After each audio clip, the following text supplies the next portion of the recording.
heavy influence in gangster rap. Okay. And I'm going to argue they came with the rah rah and we just took it to another level. All right.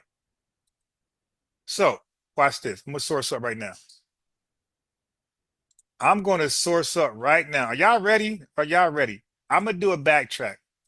I'm going to go backwards because I want everything to fit smooth so y'all can have something to take into the future.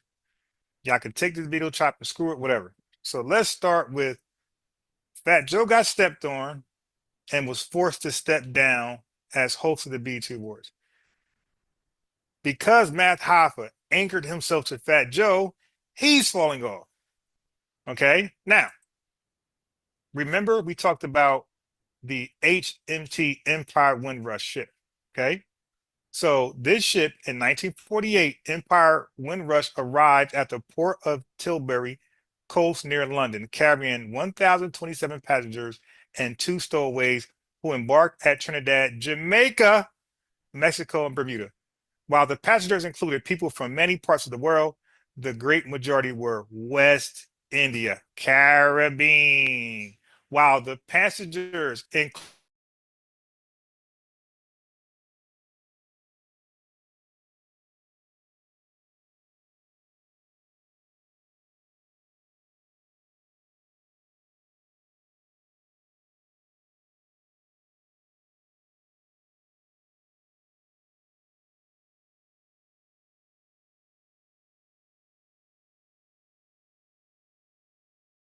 we ain't like, yeah. So we don't see ourselves as you. So until that time, we're gonna be jealous and hateful and bitter. That's what she's saying. Whatever else comes after that. The issue that you're having is we don't see ourselves as one of you. And the reason that we don't see ourselves as one of you is not because of blackness. We just see ourselves as an outsider. We have to work twice as hard to get where you are. We are Right, so... okay, now she's just babbling. But you heard her clearly say, we don't see ourselves as you. That's the issue you're having. You're looking at me, I look black, I talk black, I cosplay the black person, and I dance black, I do everything black. I wear black clothes, but I don't see myself as one of you. But you keep thinking we do. Oh, we're not on the same page. Not even close. Okay, watch this. So that's what Tariq was picking up.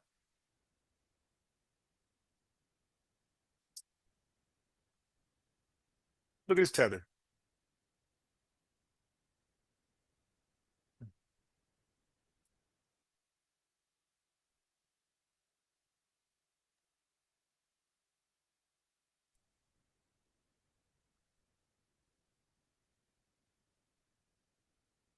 Entire country is based off of people that fleed. Like, that is what people do. They flee. If it ain't working out there and the oppression is way too bad, they flee for better opportunities. Some people want to sit there and fight all day, but other people actually want to raise their children and they don't want to spend their life fighting. Do you get that? Do you understand that? No, you don't? Okay, no problem. Ma'am, we don't relate to it. You 100% right. We don't relate to Okay, this is tether babble. Okay, so now you see the point when Tariq is seeing this for himself. He like, wait a minute. So as he drawing strategy, the blueprint for this black empowerment, this global empowerment, and he's listening to that, he starts to erase some stuff. Like, oh wait, okay, we can't do that. Say it again. Oh no. So he started erasing the plan. Like, wait a minute. So now he did so much erasing. When he was done erasing, he see that there was no more blueprint. It was a blank piece of paper. So he's looking like, oh shit. So as long as they are involved, we ain't gonna build a damn thing together. All right, we gotta scrap the project. All right, everybody, get out. Listen. Than that, Hold on. Hold on. No. Start at the beginning. us or themselves with us. They're like, let me get mine and let me send it back to my country because I'm not like these niggas here. And you heard her say it. You heard her say it. Now, I like some of the advantages I get that these Negroes have taken bumps and bruises for. Right. But other than that, I'm not with these black Americans. Even black folks who were born here to foreign parents, they identify to the country that their parents are from because their parents have drilled into them, you're not like these black Americans, you're something else. As a matter of fact, you're a little better because we've never been enslaved over in my. Yeah, so you see what's going on here? And that happens with a lot of people. They come over here and they're like, I'm gonna be a coon, I'm gonna throw these Negroes under the bus because I ain't like these Akatas. I'm gonna be a black Republican. A lot of these people with these Nigerian last names, and I'm not shitting on Nigeria, my folks, a lot of my good folks are from Nigeria, but a lot of these black Republicans have Nigerian family members, Nigerian parents, and they be all up at the Tea Party meetings, kissing ass. And then Yeah, I see the link. I'm gonna click it. That was an interesting link about the 50 rappers. I'm gonna click that. and not just Nigeria, there are other African countries. They think they're going to come over here and coon it up. Then all of a sudden, Trump starts deporting your ass. Now, look, he said this. Listen, Trump will start deporting your ass. He said this 7 years ago. He said this in 2018. You're going to coon it up, but when Trump start deporting your ass, and look where we're at now. We're in January, whatever date it is, and 2025, and it's still Trump is going to deport your ass. Ain't that crazy?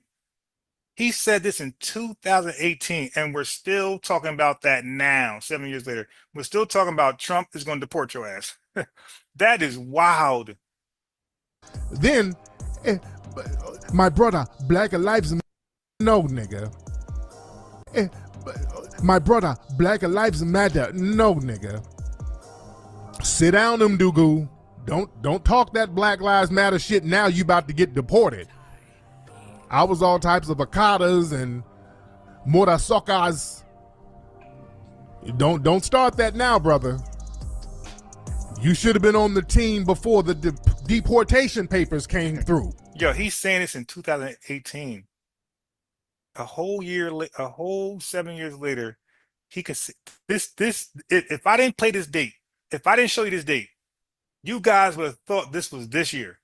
Be honest. If I didn't show you guys the date of this video, which is 2018, you would think this video was yesterday.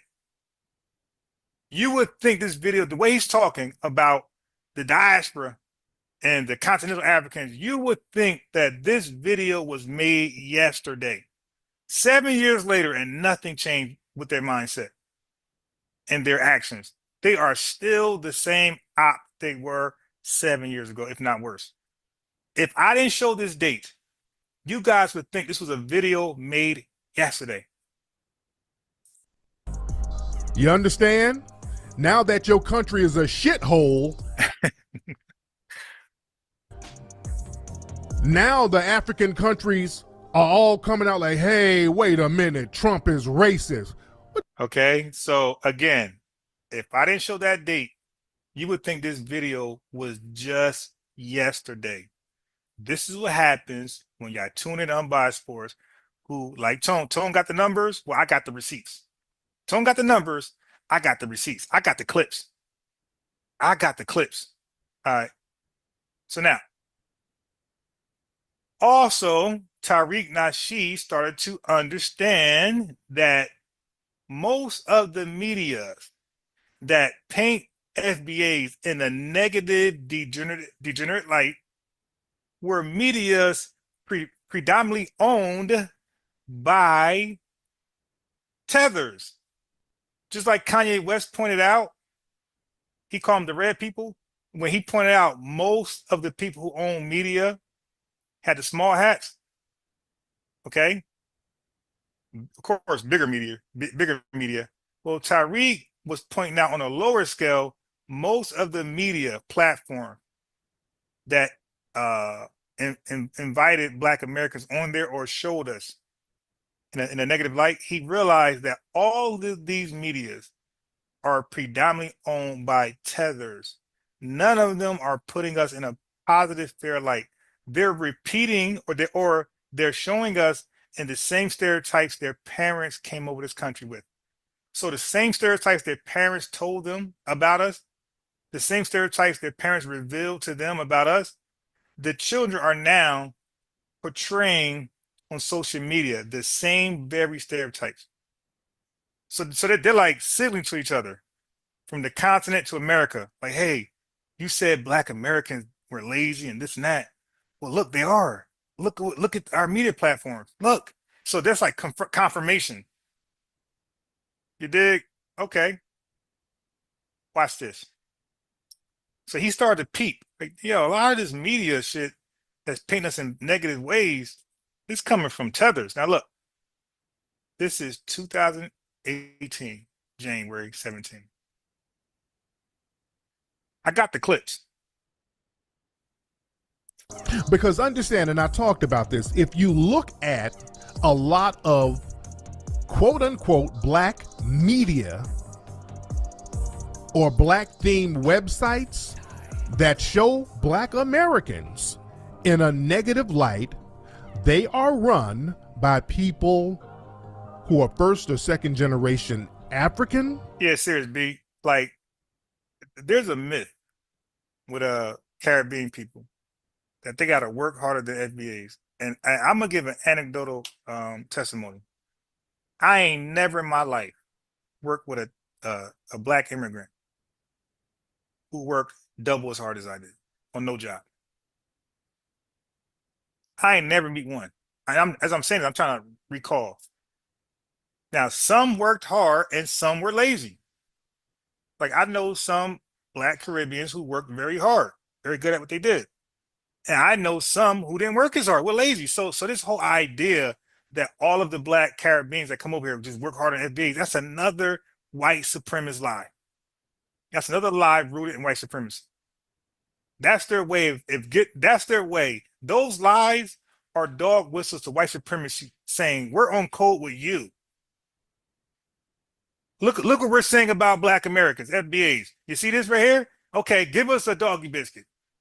Give us some coon trinkets because we're doing your bidding. We're furthering the stereotypes and the misconceptions, the miseducation of the Negro. We will you ain't ask us to do it. You ain't pay us to do it. We will voluntarily do it. Or first or second generation Caribbean. Like, let me back up. In a negative light, they are run by people. Wait, back up. In a themed websites. Me look at like it, and I wanted to show that, you know, the emphasis of the Ism reality show. I'm focusing on Bree and Layla, and I just want to show sisters who can be funny, witty, entertaining, sexy, all of that without being ratchet, without it being some shit that's just embarrassing. They can be funny, silly, goofy, but it's not ratchet. You can be entertaining in a classy way. Not that we're trying to be on the Huxtable shit, but you can be entertaining and you can show in a negative light. Or Mona Scott, yeah, Haitian. That's right, MC Fact. Haitian. Yeah, so now listen, keep in mind, this is January 17, 2018, where he's on his global Black empowerment. He's on that still, but he's acknowledging the tethers. But now that word doesn't exist. He calls them bed wenches. He calls them coons, right? But he's acknowledging that there's non-African Americans who are on team white supremacy low key. And they're painting, but they got this obsession, this desire to paint African Americans in a negative, stereotypical light.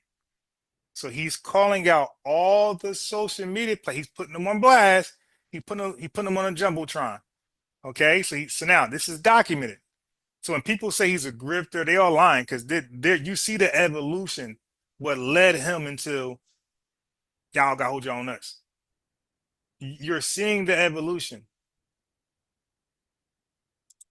people from their home country in a negative light. They don't show people from the Caribbean in a negative light. You notice that?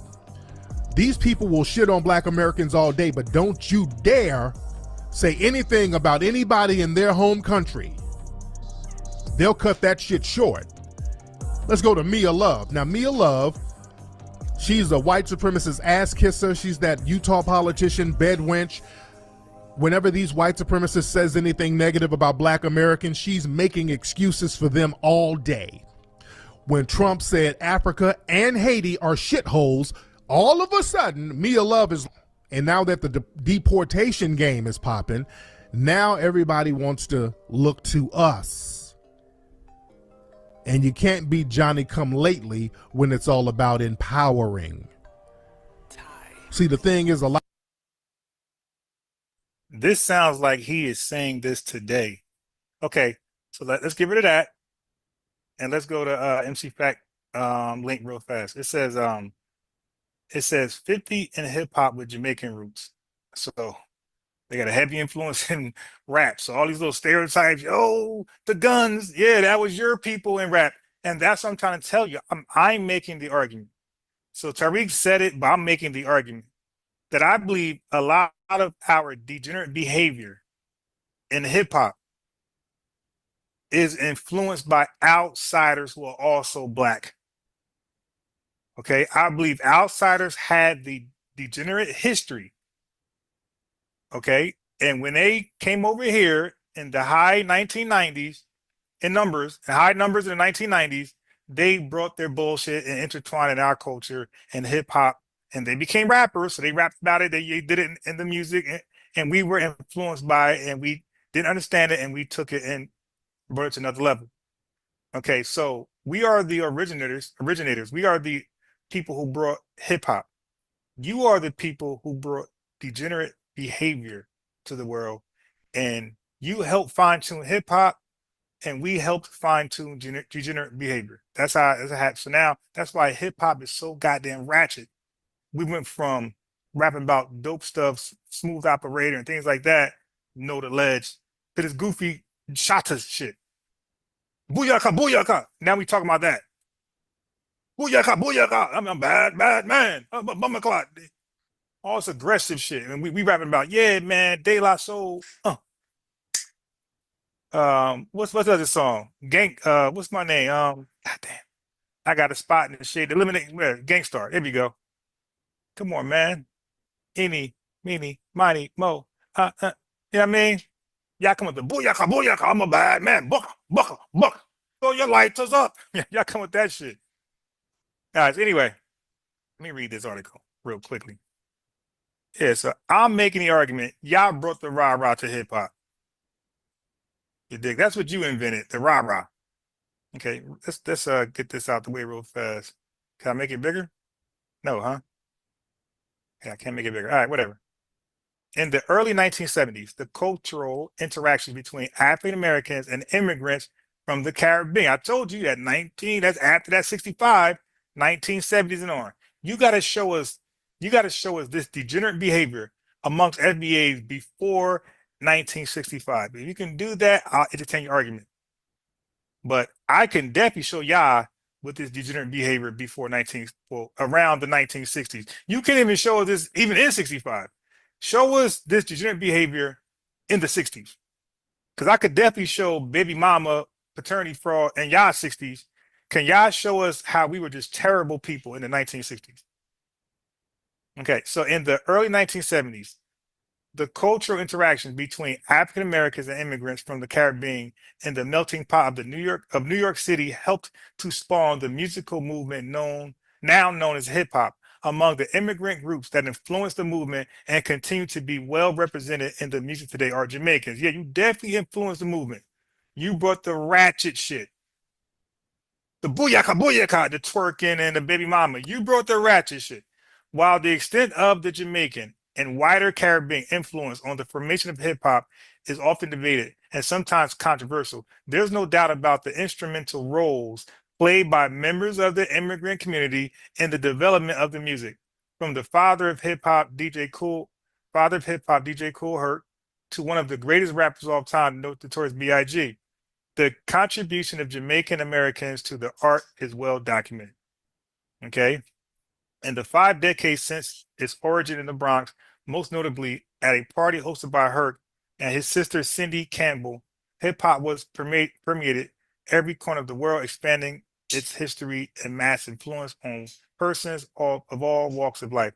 In celebration of the movement's 50th anniversary, Observer Online has curated at least 50 rappers and important agents of Jamaican descent who have made their marks on the industry. Okay, we got Cool Herc. We got legendary Cool Herc.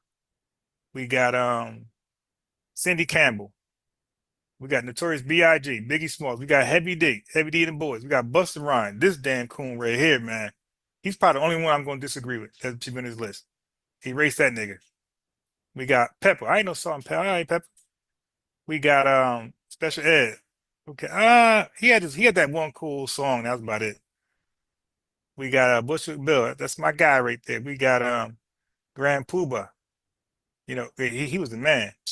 We got Kid, you know, he was the man. We got Slick Rick, he was the man. We got Pete Rock, he was okay. We got Cardinal Off Shaw, whatever. Renee, all right, they just chasing now. Renee Newerfall, whatever. Okay, Newerville, okay. Sean Kingston, what's that song? Suicide. Okay, we got Bobby Shmurda, and you know he's the worst Negro in hip hop. I hope King Von's on this list. But this fool right here was the worst thing to happen in hip hop. Look at all these degenerates, by the way. Safari. Why is he on the list? He like more of a writer, right? Tigger. Oh yeah, this clown. We got Chubb Rock. Oh, now you know Chubb Rock wasn't that. Treat me right. Nah. We got Mims. Okay, whatever. Oh yeah, this degenerate ass nigga right here. I'm so glad they put these niggas. Yeah, this guy was the worst with the music. This old drill culture, him and Bobby Shmurda. Hey, get up out of here. We got Luke. You know how degenerate he was with all the naked dancers. I'm saying, yo, they brought this to hip hop. This degenerate behavior. They brought it to hip hop. Biggie Smalls with all of the. Well, I'm gonna give him Biggie Smalls next. I'm so glad he's on this list. I'm so glad. So we got Will I Am. I like him. We got Rampage. He was all right. We got Cannabis. He was dope. We got Hitman Howie T. Whatever. They chased him on here. Chipmunk. Never heard this guy. We got Moni Love. This Moni in the middle? Yeah, okay. Yeah, in the middle. Okay, I got it. This is Wyatt and Lucci. Whatever. We got Joey Badass. All right, they just chasing names at this point. NLE Chopper. Yep. I see him on here. Straight gangster, straight degenerates. Steflon Don. I guess Nicki Minaj last. Yeah, got this damn coon. Get this coon on here. Get this tether on here. A plus, whatever. Trash. Who the hell is this? Roots, whatever. Big Tigger. Couldn't freestyle for shit. So yeah, he deserved it. Crazy Dre's, Dodge Effects. Oh, it's my boy right here. They want effects. Some Dodge Effects. They want effects. Some Dodge Effects. Snap a neck, put some Dodge Effects. With my boys, Mad Lion. The song in my head. Yeah, what's the song? It's top of my brain. He had that one hot, one of my favorite songs all time. Shine too. That that Shine song was I love this Mad Lion song and that Shine Bad Boys. Yo, those were probably my favorite songs ever in hip hop. I ain't even gonna lie. I was listening to Shine Bad Boy the other day, man. That's how much and him. What's that song by him? Too many rounds. But how that song go? But I ain't gonna lie. That Mad Lion song, that shit was fire. Don't know who this is. Don't know who that is. Don't Heat Makers. Okay, I know them. Curtis, don't know. Don't know him. Don't know him. Olivia. Yeah, I see why she never make it. Gunplay trash. Tyson Beckford. That's my guy right there. I ain't know he's Caribbean, but whatever. That's my guy. And we got Missy Hilton. Funk Flex is Caribbean? Well, that's my guy right there. DJ Clue, he's cool. Where's Nicki Minaj? That was weird. They ain't have Nicki Minaj on here. All right. Yo, what is that Mad Lion song, yo? Yeah, but as you can see, like they paid they had a heavy influence in gangster rap. Okay. And I'm going to argue they came with the rah-rah and we just took it to another level. All right. So watch this. I'm going to source up right now. I'm going to source up right now. Are y'all ready? Are y'all ready? I'm going to do a backtrack. I'm going to go backwards because I want everything to fit smooth so y'all can have something to take into the future. Y'all can take this video, chop and screw it, whatever. So let's start with Fat Joe got stepped on and was forced to step down as host of the BET Awards.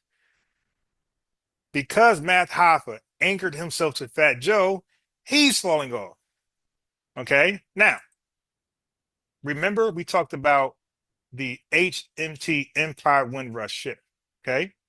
So this ship in 1948, Empire Windrush arrived at the port of Tilbury coast near London, carrying 1,027 passengers and 2 stowaways who embarked at Trinidad, Jamaica, Mexico, and Bermuda. While the passengers included people from many parts of the world, the great majority were West India, Caribbean. While the passengers included people from many parts of the world, the great majority were from the Caribbean, West India. Okay? So they came to the UK in 1948. British Caribbean people who came to the United Kingdom in the period after World War II included those who came on other ships are often referred to as the Windrush generation. Use these terms, man. Call them what they are. They are the Windrush generation. Okay, they want to talk shit. Y'all are the Windrush generation, which is AKA the degenerates of the UK. When you say Windrush generation, that's AKA the low lives of the UK. That's just a fact. Okay, so they came over there during World War II. So British people, British Caribbean people who came to the United Kingdom in the period after World War II, they helped restore Great Britain. They helped build it back up to a respectable place where you could thrive. And once they helped bring it back up, 14 years later, they were kicked out of the country, known as something called the Commonwealth Immigrants Act of 1962. So while the UK was getting rid of their immigrants, America decided we're going to invite more immigrants. Okay, so what is the Commonwealth Immigrants Act of 1962? The act entails stringent restrictions on the entry, on coming to the UK, the Commonwealth citizens, into the United Kingdom. Only those with work permits, which were typically only for high-skilled workers, i.e. doctors. So Jamaicans, get out. If you ain't a doctor, goodbye. Okay? And they got out. They got out. So look at this. It says, for instance, in the sparsely populated frontier area of Santin in Hong Kong, 85 to 90% of the able-bodied males left for the United Kingdom between 1955 and 1962 to work in British factories, foundries, railways, buses, hotels, and restaurants. So even people from Santin and Hong Kong was fleeing to the UK for job opportunities. Okay, but unfortunately, if you ain't a doctor, get out. All right. So now this is the Commonwealth Immigrants Act. This is where UK decided to close their borders and not let in burdens. We don't want the worst of your community coming in our country, stealing jobs from the British people. Get out. So now, as they got kicked out and they were deported back to Jamaica, this is what happened next. In America, Black people in America were getting over Jim Crow laws. Okay. So we did the marching, we faced discrimination, we got hosed down, we got bit by dogs, we got hung, we got police brutalized. All the things were happening to us. And it was just us here going through this. Finally, 1964, enacted July 2nd, 1964, is a landmark civil rights and labor law. Civil rights and labor law. So we didn't have civil rights or we didn't have labor laws. In the United States, the outlaws discrimination based on race and color. That's all it really was. This other shit they talking about, this is fake. This is something added on. The civil rights Act is a law that was outlawing discrimination based on race and color. Nothing else even mattered because these nuts wasn't protesting. These nuts weren't getting sprayed down, and these nuts were not getting arrested by police officers for no reason. It was only these people who were affected by the Jim Crow laws. All right, so you can add this other shit on here, but that was not the case. Now, so after that was written into the law, to the books. Look else what happened. Okay, so now the very next year, America, because they had the same disdain for Black Americans, white Americans. They did. White Americans, racist white Americans, had this disdain for FBAs.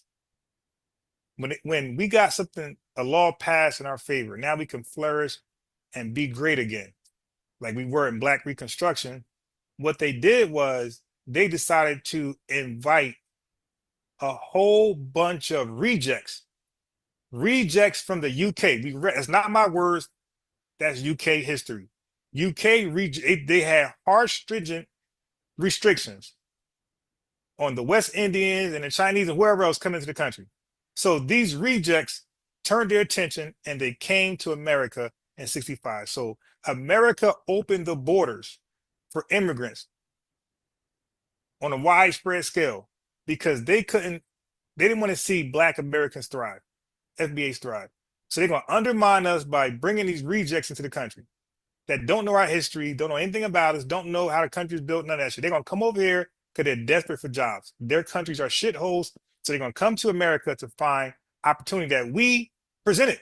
It wouldn't be, none of that shit was here or was possible without our civil rights movement.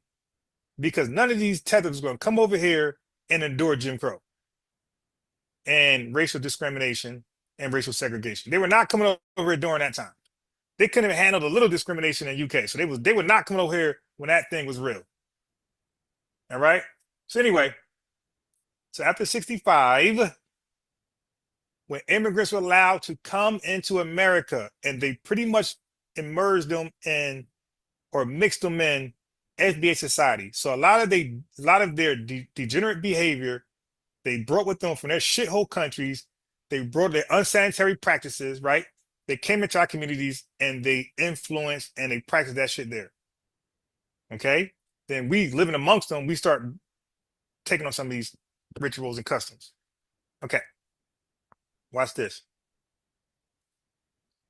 But they were not, the Caribbeans, all of them, they were not in America like that in deep numbers until the 1980s. So keep these dates in mind.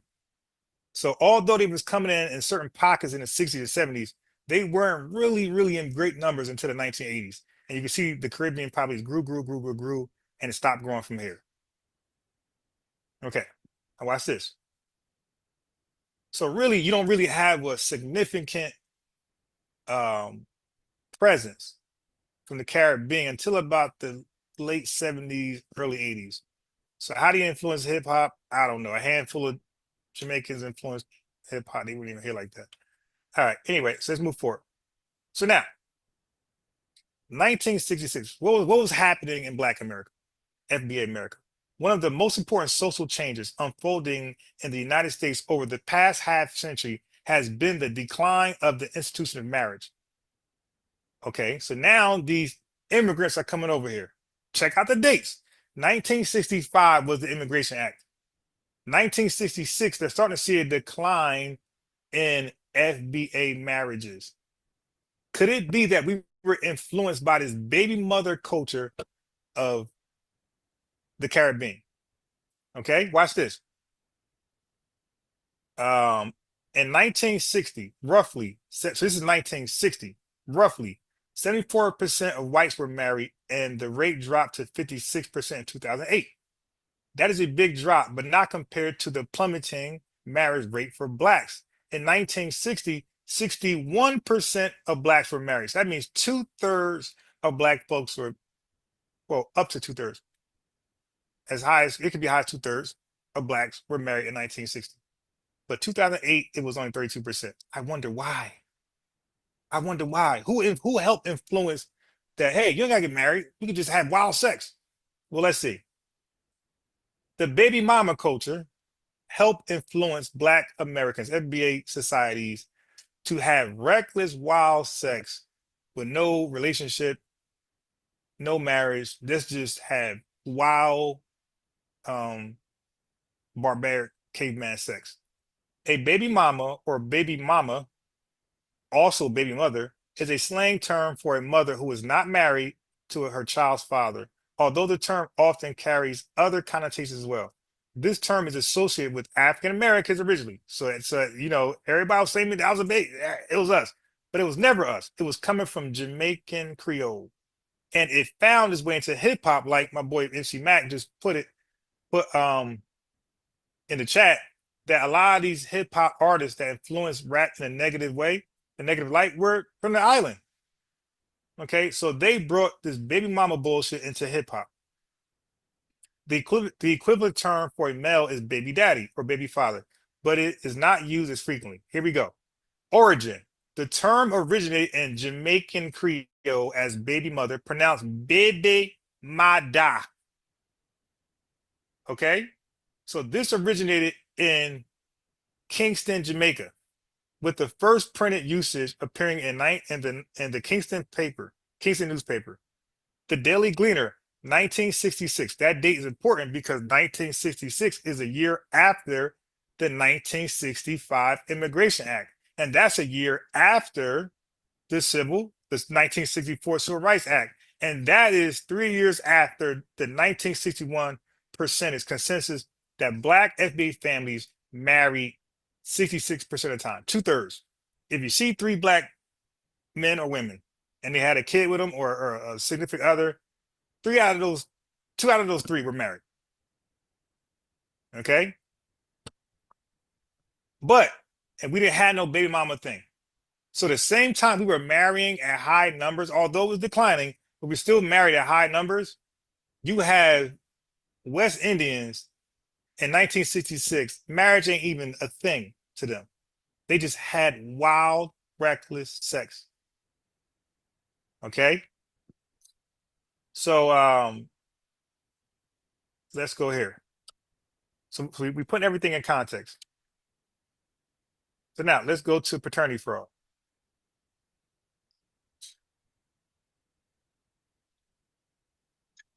Paternity fraud is one form of misattributed paternity or paternal discrepancy. Specifically, paternity fraud is the intentional misidentification of a child's biological father. That means they're doing it on purpose. They got a diabolical motive to call the wrong man the father. Paternity fraud is distinct from other unintentional misattribution, which may rise from simple error and accidents such as a mix-up during fertility treatment or sexual assault. Occurrence. Research published in 2016 has indicated that up to 2% of British fathers unknowingly raise a child who is the biological child of another man. Who was in British in 1947 influencing his behavior? Your West Indians family. Okay. Now I want to get to it.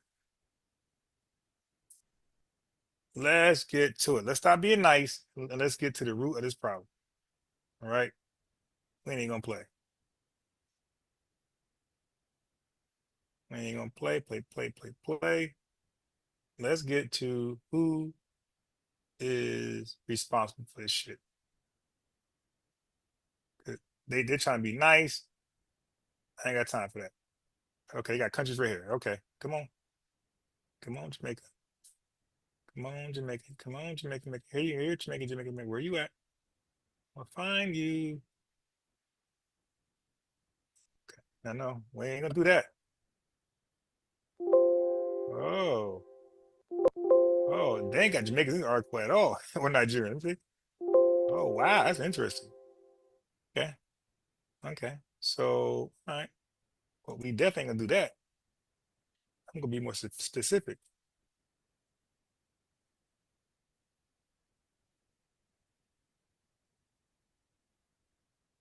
Here we go.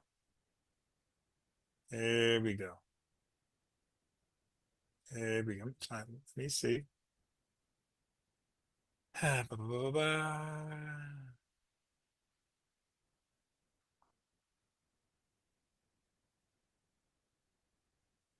Remember the article, Jamaican Gleaner? Remember the article, Jamaican Gleaner? What do you got here? What do you got here? Yeah, you ain't gonna hide this stat from me. I'm gonna get you. I'm gonna get you.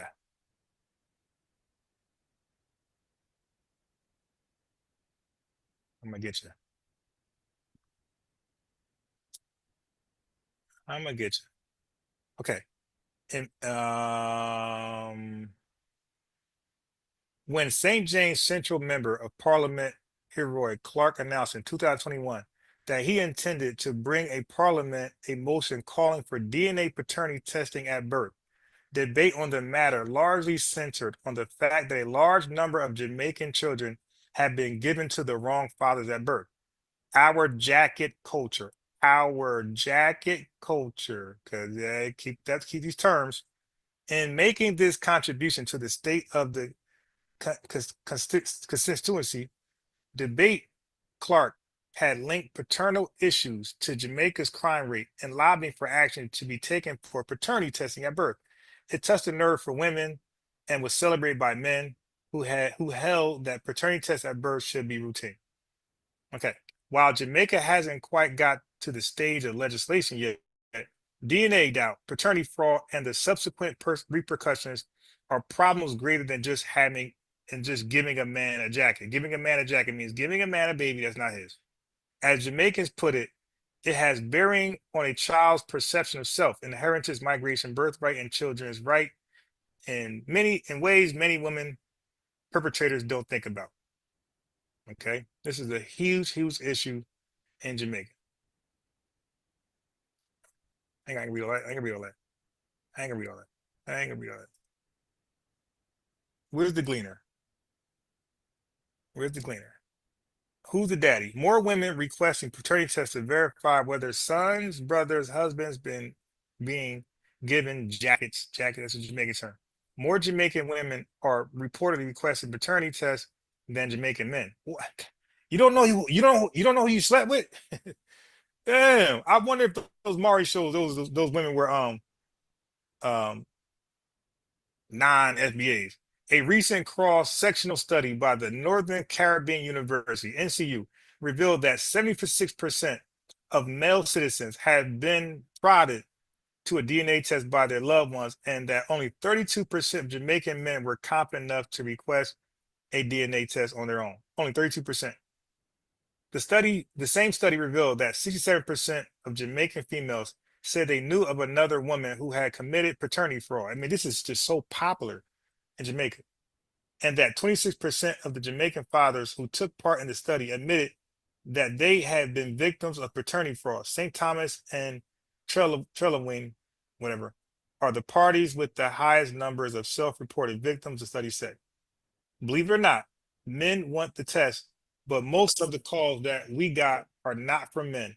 They are from the new men's new girlfriends. Oh my God. So this guy who has a new girlfriend, but he's said to have a kid, that girlfriend, she knows how filthy and treacherous these women are. Say, no, get a paternity test. That woman gave you a jacket, that baby ain't yours. You got a big nose, you got a thin nose. You got thick lips, you got thin lips. You got a big head of small paws. Go get a paternity test. So it's the girlfriends, it's the new women in their lives, or even their mama saying, yo, go get a paternity test. Do not take on that jacket. Go get a paternity test. That baby is most likely not yours. That is wild.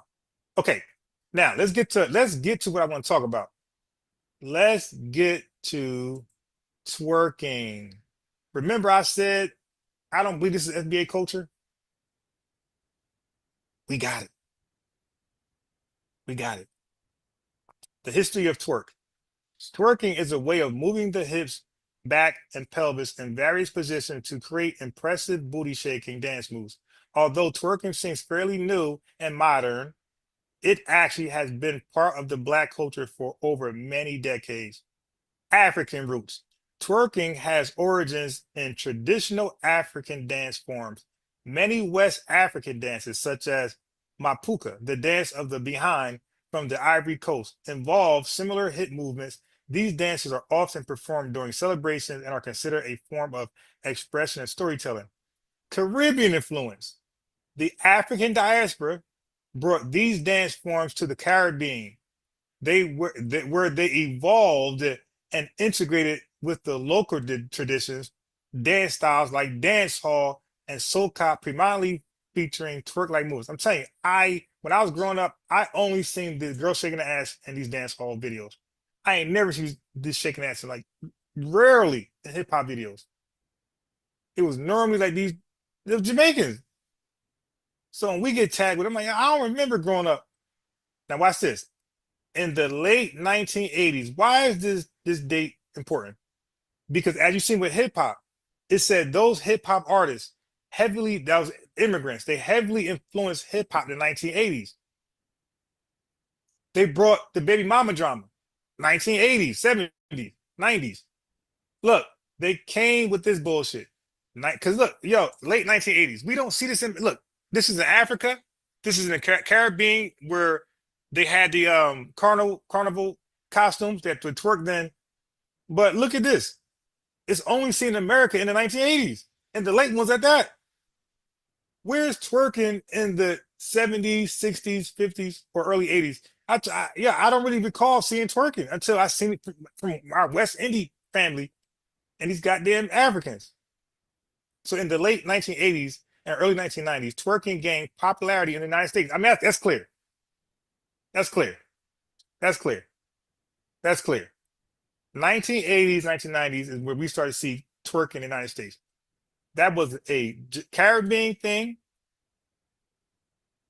Twerking has always been an African thing and a Caribbean thing.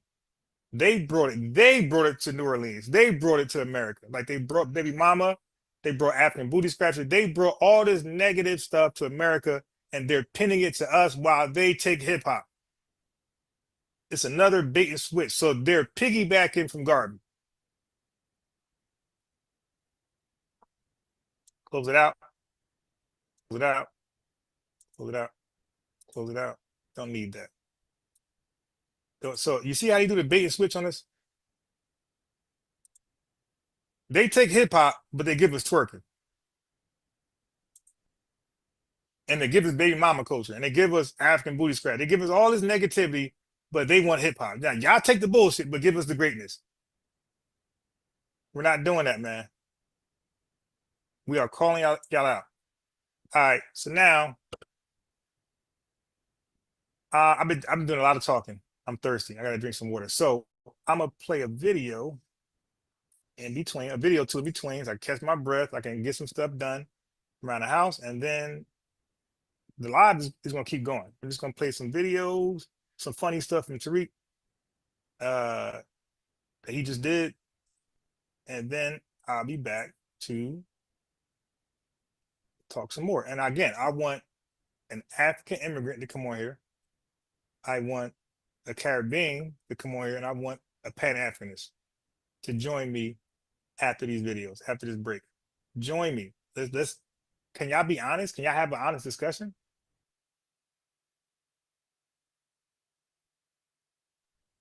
All right. So in the meanwhile, let's take a look at this.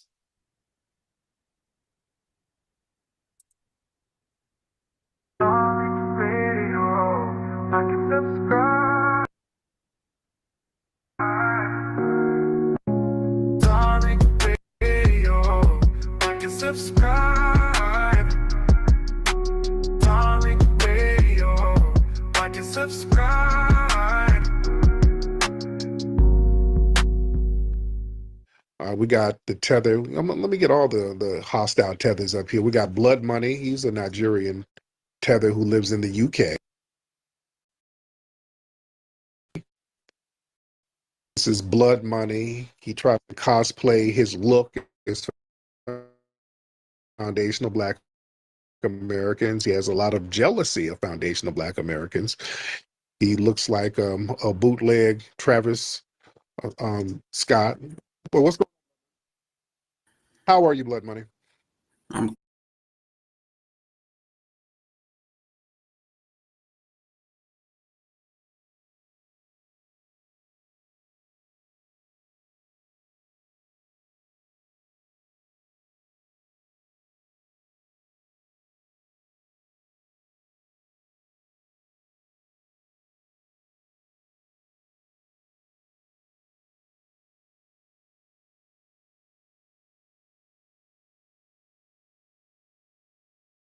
months ago, he was saying that he's a rapper from the 1990s.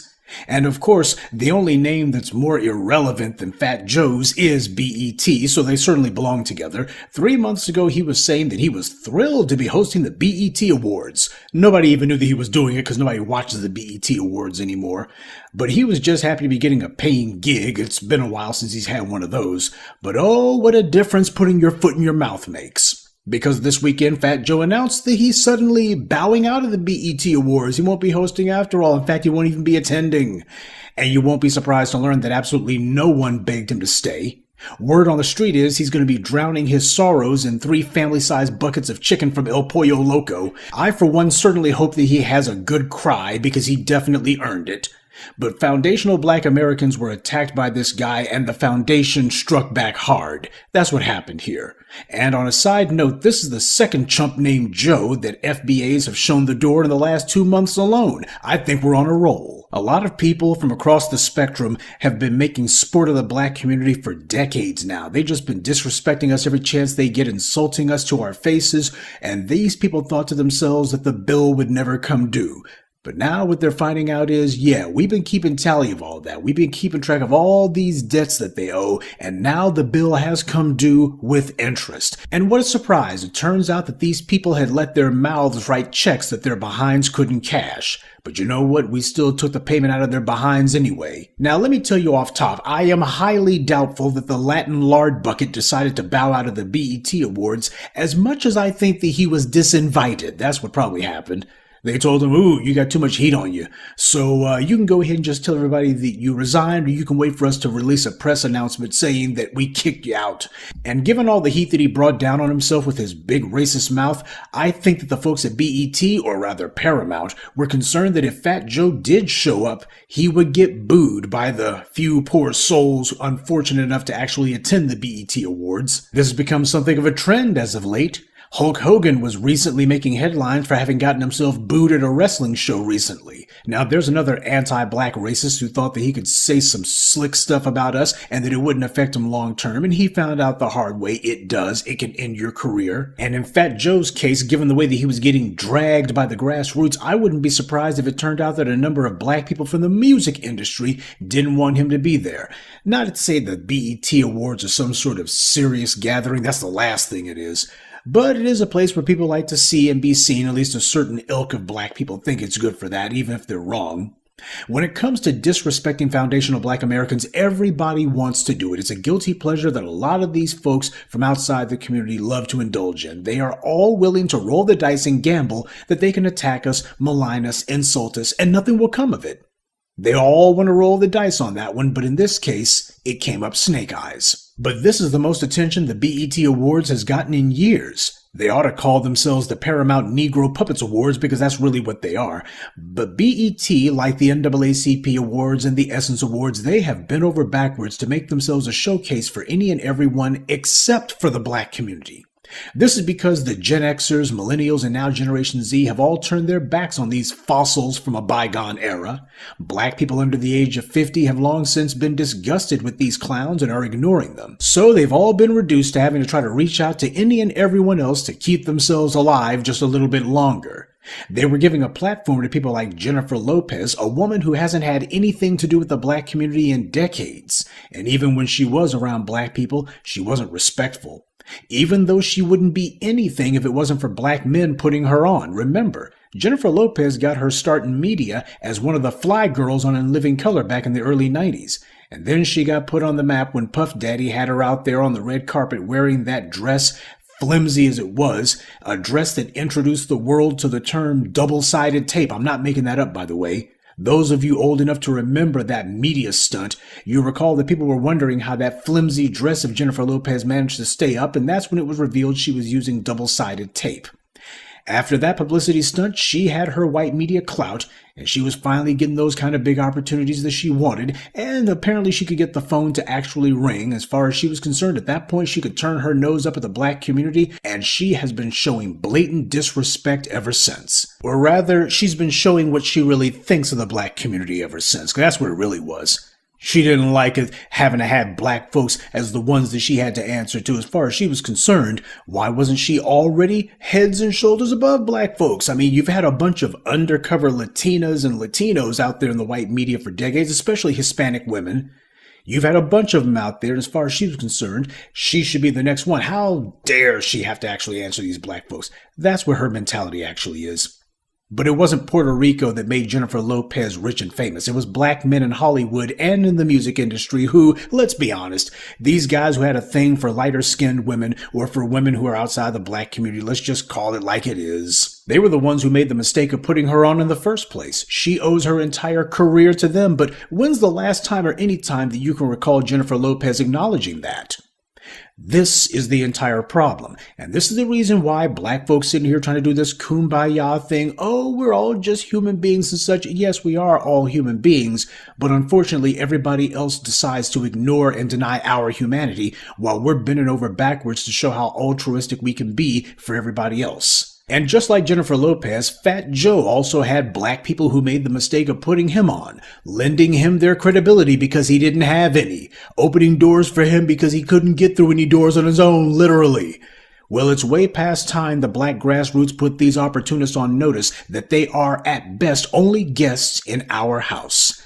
And that being the case, we determine the house rules. Fat Joe and Jennifer Lopez and others, these people have been culture vultures since day one. It's not okay.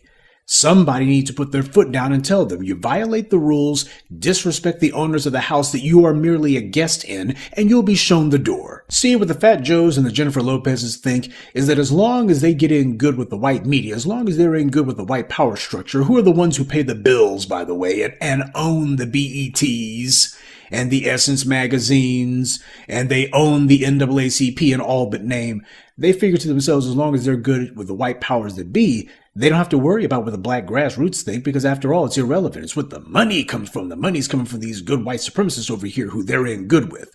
That's what they thought. They thought that the black grassroots simply could not touch them, and what they're finding out is they can be touched. They can be crushed by the very people who they disregarded and disrespected. But speaking of disrespect, the BET Awards has been an embarrassment year after year. They're basically ready to set themselves on fire live on air to get some non-black people to pay them some attention. They're being starved for oxygen because you're ignoring them. This is the reason why you may think to yourself that it doesn't matter whether or not you watch these guys, as if it doesn't matter that you turn them out. Actually, it does. Without you, they don't exist. And if you're tuning them out, chances are you're not alone. Other black folks are saying, forget this too. That's the reason why we spend so much time as the black media telling you to turn the doggone TV off. Ignore these people. They will wither on the vine without you. These old crumbling organizations desperately trying to rebrand and reinvent themselves as being deracialized. That's why they've gone out of their way to mostly refer to themselves by their initials. They're doing what a number of white corporations have done. You know, for example, AT&T said like almost 20 years ago that the letters AT&T no longer stand for American Telephone and Telegraph Company, that now their company name would simply be ATT. And of course, people naturally ask, well, if you're calling yourselves ATT, what does that stand for? They said nothing. We're just going to call it ATT. It doesn't stand for anything. And truth be told, doesn't that explain BET and the NAACP and these other little alphabet do-nothing organizations perfectly? They don't stand for anything. And that's the reason why the black community doesn't stand by them. This is what's happened with these hollow little organizations. Yeah, they call themselves BET, but as far as they're concerned, that's just a brand now. That's what they're trying to look at themselves as. In their minds, they're trying to reinvent themselves as some sort of lifestyle brand. That's what they really mean. And to the few people who might remember, hey, didn't these guys have something to do with black? Well, black, that's just kind of branding when you think about it, but we don't stick too close to it. Yeah, Fat Joe is a culture vulture, all right. But we better start learning to protect our culture jealously from these talentless opportunists. When other groups create something, that's always allowed to be uniquely theirs. Nobody's allowed to make a claim to it. It has cultural exclusivity based on whomever created it. But whenever black Americans create something, all of a sudden it's not exclusive to us at all. They never allow it to be. We look and everyone's trying to co-opt what we've done, and before long they outright try to steal what we've made and claim that they were the ones who made it. Whenever black Americans create something, it's always considered to be community property. It belongs to everyone, especially the non-black racists who make it a point to attack us.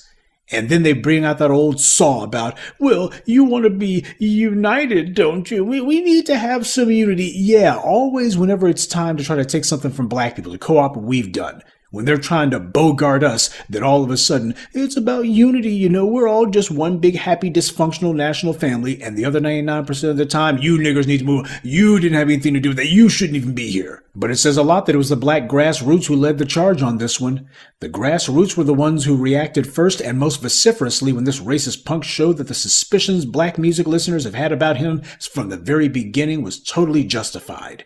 It's like I said in yesterday's tribute to Khalid Muhammad. How do you find out whether someone's real or phony? Time. Time reveals all. So, where does Fat Joe go from here? Well, don't be surprised if he attempts some sort of half-baked apology tour.